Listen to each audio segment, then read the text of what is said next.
In round one, I gave you guys a list of players who were tracking to get DPP in round six. Today, I'm going to show you some more players and their CBA numbers up to this point, or end of round three, that should be getting DPP or pretty close to it come round six. Some of these players you never thought were going to be DPPs. There's a couple on this list who I've kind of been shocked with today, who I'm actually seriously considering putting in my team, and you guys should do as well. Let's have a look. First up, we've got Harry Sheezel, North Melbourne player, currently forward eligible, and that's it. 116 average, and he's playing 100% of CBAs in the defensive line. As we know, you need to have 35%. So come round six, he should end up being a forward defensive player, as it says down the bottom.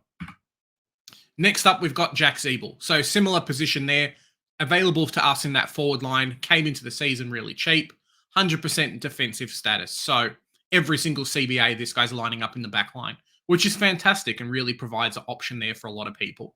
Round three, up until round three, he's got an average of 101, and he'll end up going from forward to defensive status. So I know a lot of people have him in their teams. Let me know in the comments, are you guys considering him to be a keeper for the whole year? What's your plans with Jack Zeeble? Next up on the list is Big Will Day. So he's one that a few people have brought into their teams. And if you have a look there, at the moment, he's defense eligible. But he's spending 88% of CBAs in the mid. That's bonkers. So one of those crazy players who's, I think he scored a 139 in round three versus North Melbourne, looks to be getting that really juicy defensive mid status. So one to watch for a lot of people. I know a lot of people are considering him in their teams just because of that as well. Let me know if you guys have him. Bailey Smith. Now, this is one that really kind of hit me hard. I didn't think that he would actually get DPP. I haven't been tracking the Bulldogs, of course, as much as I probably should have. There's another Bulldog in here that, hey, you really want to get in that forward line. But Bailey Smith, averaging 88, is going to end up going from mid to mid forward status. Currently spending 55% in time in the mids. Something drastic has to change. So over the first 5 rounds, as I said at the start, these guys just have to average 35%. So 35 is that magic number we're looking for. Taylor Adams. So Collingwood has brought in a few other midfielders. So they've got Tom Mitchell. They've got a few other players coming in. Nick Dacos taking some of that mid time has actually pushed a few of these players out. So Taylor Adams, 40% mid time, 60% lining up in that forward line. Only averaging a 70, but could be an option for some people. If you've got him in draft, you'd be pretty happy there. Going from a mid to a mid forward. Ben Keys. Now, this guy did really well last year. This year, not so much. I know he's been kicking a few goals and things like that, but at the moment, he's only averaging a 74. Spending 23% of CBAs in the mid and 77% in that forward line. So he'll go from mid to mid forward status.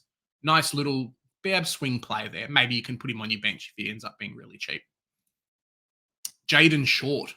Now, he's one that could end up going to multiple different positions. So end of round three, 27% in the defensive line, 46% in the mid, where he's selectable at the moment, and then 27% forward. So it's going to be interesting. If JAYDEN Short ends up with forward eligibility, mate, are you going to pick him in your team? Are you going to be able to say, hey, I've got JAYDEN Short forward. Richmond's going to taper off a little bit. He's going to get a lot more mid-time, maybe go back and start getting some kickouts and things like that like he used to. Only averaging 89, but as it says down the bottom, big question marks is where he goes. If he goes anywhere at all. Lockie Whitfield. That face shows owners, mate, you're in trouble. Spending 100% of CBAs in the defensive line at the moment. He did have that injury last week, the concussion, where he missed, but you just have to make, I think it's like 3 or 4 out of the 6 games that you have to be to get DPP. So he's still on track there. Averaging 89, looks to be going from mid to mid defensive status. Jack MACRAE. Now, last year we got Bont, we got Luke Parker. Jack MACRAE might be that player for us. Maybe Bevo has actually set us up for success here. 71% mid CBAs at the moment and 29% forward. If he spends a couple more games where he gets a bit more forward time than mid time, he could be someone that you're throwing into your team. The people like myself who got Luke Parker early last year, come round 6, did really well. We really loved his scores. I think Jack MACRAE's due for a bounce back. Currently only available in the midfield, but could be mid-forward come round 6, averaging a 101. And we've got a few special mentions at the moment. So Darcy Wilmot there, defensive mid, fantastic rookie option playing in that midfield. I think he's on the wing at the moment. Nasiah Wanganeen-Millera, defensive midfielder, playing off half-back for the Saints.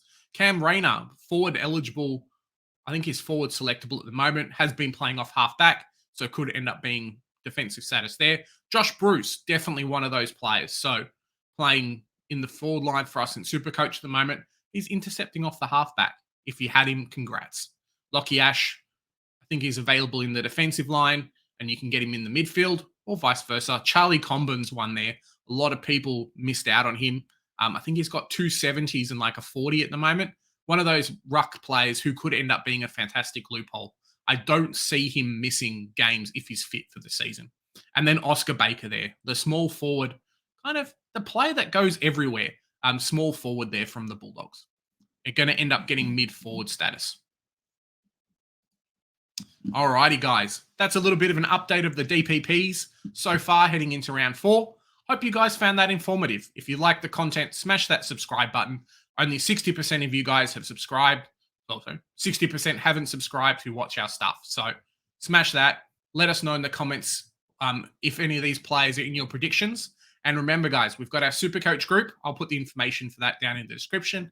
You can win some amazing prizes. Here at the Centre Bounce, we do the hard work so you don't have to. Bye for now.